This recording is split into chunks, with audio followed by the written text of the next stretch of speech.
In the last video, idea development through sketching, I more or less talked about different forms of sketching for the pure function of generating ideas. And then later, actually, a little bit about presenting these ideas. In this video now, I would like to talk a little bit more about where sketching plugs in into the overall design process. So whenever we start with a new project, more or less, we have to do a little bit of research. And the main function for that is we need to get familiar with what we are dealing with.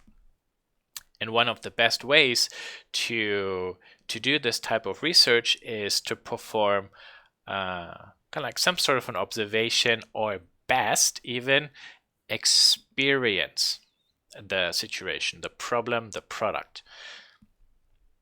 Because just by reading about it or so, you don't get the same insight in and understanding of the situation than trying it out yourself. And that's the reason why for this exercise, I simply decided I will use my computer table and my computer and the cable issue I have. So to show you the different steps. Photography and writing is a very good tool for you to organize your thoughts and also obviously present it later to somebody. But through the process of taking photos and writing again, you trigger a certain thought process in your brain or mind. Same way like with very fast sketching, where we focus on ideas, less on refined drawings. So just taking a photo is one thing, but then writing a small note below it is very helpful for somebody else who reads it, so they understand where you took that photo, also for you as a note. So here you see my current situation. I literally abused the window frame to just hang all my 3 cables over it. I have one cable for the iPhone, one cable for connecting the iPad to the Mac, and I have one very long cable for charging it. And there are 2 main problems. Problem number 1, if they're all loose, you see they're kind of like on the ground. There's absolutely no structure or order to it. And the problem 2 that results out of that is this is getting dangerously close also to my chair. So the chances are high that by accident, while moving my chair around, while sitting on it, I run or roll over the cables. The cables are not necessarily very cheap, and at one point they will get damaged and then probably will have to be replaced. So this is not really an ideal situation. Okay, so a little bit of prototyping, very crude. How maybe would I like things to be? Where would I like the cable to be? So you see, in this case, all I used was just some tape and glued all the stuff together. Kind of like you start acting in your environment, you're starting experiencing your environment. Really try something out. Ask yourself, does this work? Try something else out. Ask yourself, does this work? Is there a problem? So this is really like how deeply you have to, not only think about these problems, but explore them. And through this, I figured out I have basically 2 needs. In this image 1, I need all these cables to be nicely stored and accessible.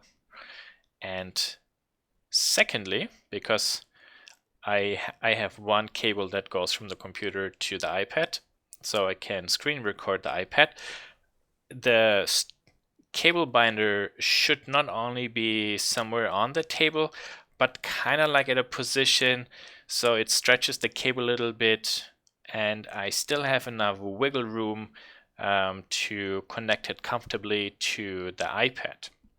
And that's the reason why I know in that image you only see this one cable right at that position. So for example, if I would say the connector should be down there or even on the wall, then the cable will be too short. So it doesn't work. Okay, so these types of problems or needs you can already identify actually through this very minimalistic photography note-taking observation process. Okay, so after all this, Like I showed in the last video, I did some quick dimensional drawings, so I have something to scale. I did myself a quick three-dimensional study, and then I went into different ideation phases and just played with different forms, shapes, concepts, proportions, etc. And after I came home, after class, I had some other ideas. And here again, you see some insanely terribly looking drawings, but that's fine. These drawings I would never put on a presentation board or so. They're just really only kind of like some mental notes, so you will never forget them. So I thought, after looking at all those, well, what about when I have my table and something directly from the table extrudes out? It's kind of like difficult. How do I attach it to the table? Okay. So second idea. Well, what about I have something below the table? Because then I can have a loop or so and just hang it in. Because my thought was, well, I only have this channel. How easy or what's the probability that these corners maybe get too round at one point and the cable simply falls out? But with this thing under the table, you don't really see it. So impractical. That's a no-go. But maybe with these loops, well, what about these hooks or loops actually under the table come to the front? So you don't necessarily expose the product or the system so much. You hide it, but only the functional part you really draw the viewer's eye to. So those parts. Now that, for example, could be another idea to explore. But because my table is rather linear, I wanted to go with something linear, just to explore it. I might still actually do that idea at one point.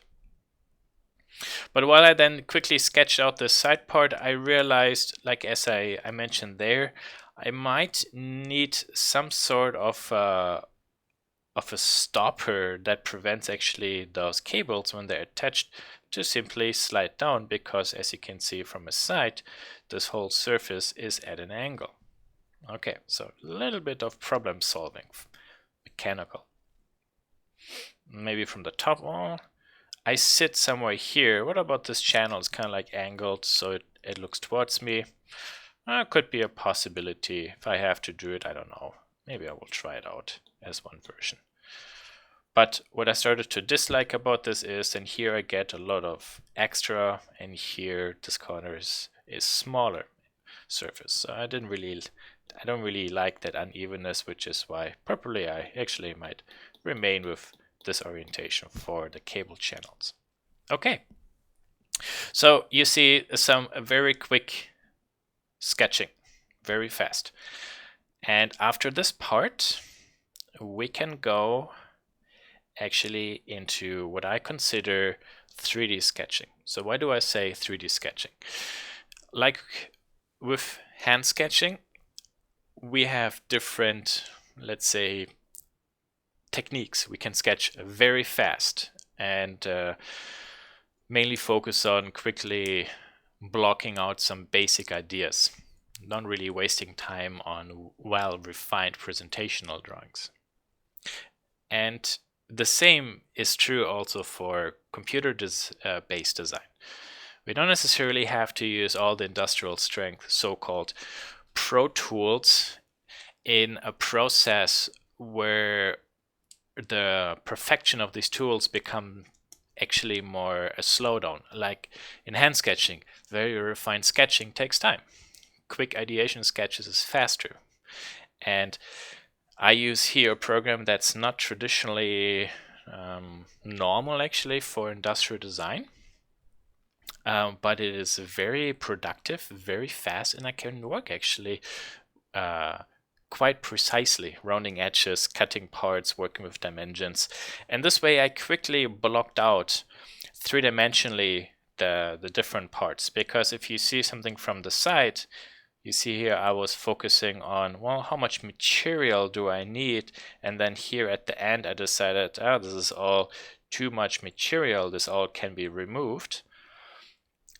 The side views are okay for one thing, but then you can also in 3D start rotating and constantly flipping the part. And that's something then again you can't really do in hand sketching, because different view, you sketch, and with a 3D model in a computer, you just rotate the camera and you see the new view. And it is actually a quite productive process to just, similarly to very fast sketching, make really very basic Frankenstein models.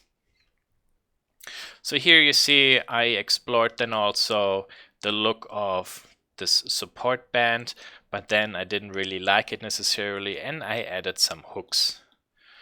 Less material, less visually there, functionality wise, probably still offering exactly the same. And then also from a top view, trying to start to work on evening everything out, so the composition of the different parts in their relationship to each other is more refined.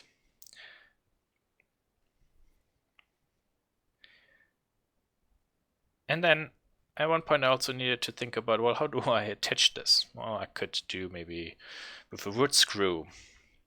So I put in kind of like a placeholder for a countersink hole through which I could later put a screw through. Okay, so this is basically, oh, by the way, I just wanted to show you this.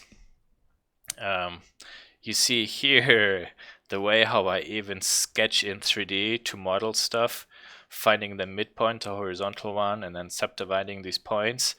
So exactly the same way how you sketch and you work with geometry to manipulate them or subdivide them, we can also apply actually even to digital tools. Works exactly the same way.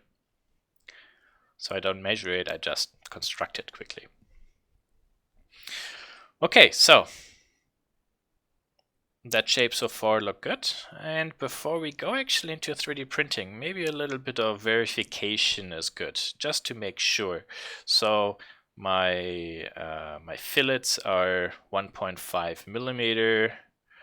I started to actually cut this area out to reduce the volume, the print material. Like in a mass production situation, that would lower the production cost. You can charge less or charge the same but pay less for production. Put some additional dimensions on it just to make sure this is really strong enough, this isn't thin enough, etc. Because the problem with all these computer models is also you don't have anything to touch. No? It's just digital, and like with the software, I can zoom in and can zoom out. Feeling and experiencing, verifying scale is somewhat difficult. So what I do very often when I work here, I always have a ruler or a caliper with me. And when I need a certain size, then I just on the caliper go to that size and then look at the distance to get a feeling. Yeah, it works. This might be too skinny. This might break away. Okay, so after I did this part, then I realized, oh, I also have this one long cable. I totally forgot about it. So maybe put some of these hooks on it so that I can actually hang this cable over and it doesn't slide down. But then I wasn't sure if that's necessarily visually looking very well. And then just to show you that it's not necessarily only a process of from going from Sketch to CAD, but also you go from Sketch to computer model and then from computer model back to the Sketch. So I thought about here then quickly, well, how would this actually look if maybe in the side I cut these holes down? So unlike for example here with this model, I only have these horns coming up. I also have those holes actually there. But do I really need that? Does it maybe actually make it too complicated? Because then I have all these holes. And I didn't really like the look of these horns coming out there. It looks kind of very blocky, kind of like glued pieces of lumber together. So I thought, well, at one point, just so I don't forget it, maybe I should do one version where, as you can see here, instead of this being a linear surface, it is a nice round surface. And the same with the side horns, they come out of the surface and then they rotate up. Could look interesting. So after this step, then I actually went back to the computer model, because I realized, in contrast to the previous version from the day before, the screw holes and properly the screws I will use are wrong. So I went to the website, looked at some wood screws, and the problem I started to find with a lot of the stuff you can find, the screws are simply too big, and I would just drill through my table, which is not really what I want. So let me actually for a moment delete the lines, because I forgot to do that before the demo. Okay, there, and you also go away.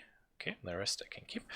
Okay, so you see here from a site, I found actually in my wood shop a screw that's being sold by IKEA, so I have to drill a small pilot hole into the table from below, and then I can screw actually that screw in.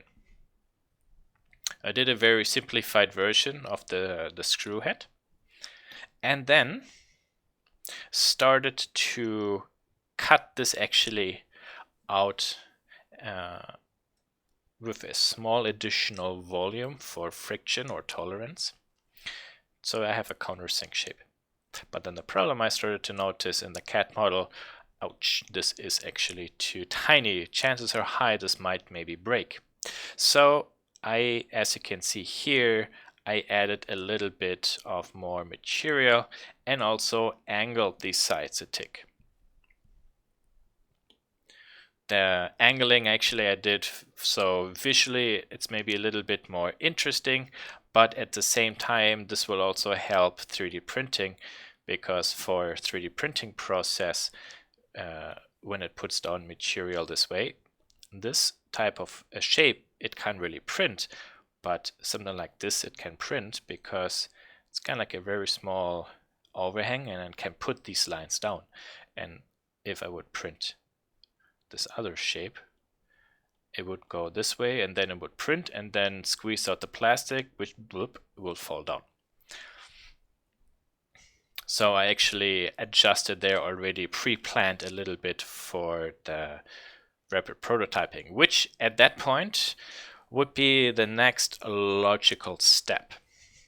So here is the STL model sent out directly from Blender. Then I made you here a view so you can see what's in blue, that's the support. And then what's red and yellow, etc., that's actually the actual model. And then you can put it inside the 3D printer, hit print, and get a coffee. Because something like this, that small part, it's not very big, but it takes already around an hour to print. So, and once the 3D print is done, we can go to the step design evaluation. So with some tape, I simply glued the prototype under the table and tried it out to see how does it look.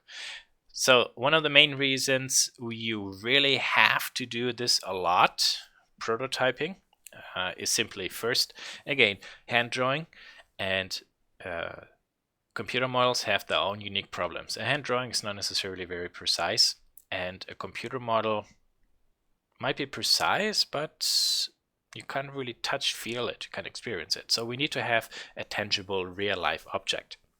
This way we can then verify, is it too small, too big? And in my case, it's kind of working, but it's kind of tiny. I might actually have to make this a little bit bigger or longer. And the second nice part of the prototype, what we can do now, all the different situations I imagine maybe where the cable could go or should go to, I can actually now try out and then experience and test if the design solution I came up with actually is also very practical. Now with this part, we do not necessarily then go into the final version. This is basically kind of like first round. And then, as you can see, this is photography based. There we started photography based. We actually go into the second round. So maybe now I will try out some other ideas, make some prototypes, and then print them out, and then I will test them. Maybe this design is not too bad, and it's okay to evaluate. So I might go back actually to my mockup model and try to make some digital variations and then print it out. And then again, go back to design evaluation and then try to see, are the changes I did sufficient? And basically after you tried that out a few times, only then do you kind of like go into the more refined step where you actually then start creating good quality surfaces for a more refined prototype, and then the other steps will follow, like presentation to the client, mass production, etc. In this class, because this is sketching, we will focus mainly obviously on the sketching part. But there is one thing I would like to point out. Some students or some people think you should not learn the computer modeling before you can sketch. And I simply think that is not a good idea. Computer programs today are so powerful, but unfortunately also quite complex because there's a lot to learn. Sketching is also a lot to learn. It just requires a lot of practice. It's not that these techniques or technologies are difficult. 3D modeling today is actually very accessible. There's just a lot to learn. So my advice is learn both at the same time, because as you can see here, it is not a strict sketch to CAD to print and you're done. It is more a sketch to CAD to sketch to CAD, print, sketch, CAD, sketch. It's kind of like a forward and backwards, because again, this is the big question. Why do you do something? It's a question of what do you learn from something. So from computer model, I learned something. From quick hand sketches, I gain certain understandings or discoveries. And a good design is basically the accumulation of all these different evaluation or test methods explored to their maximum capacity. Okay, and that's everything.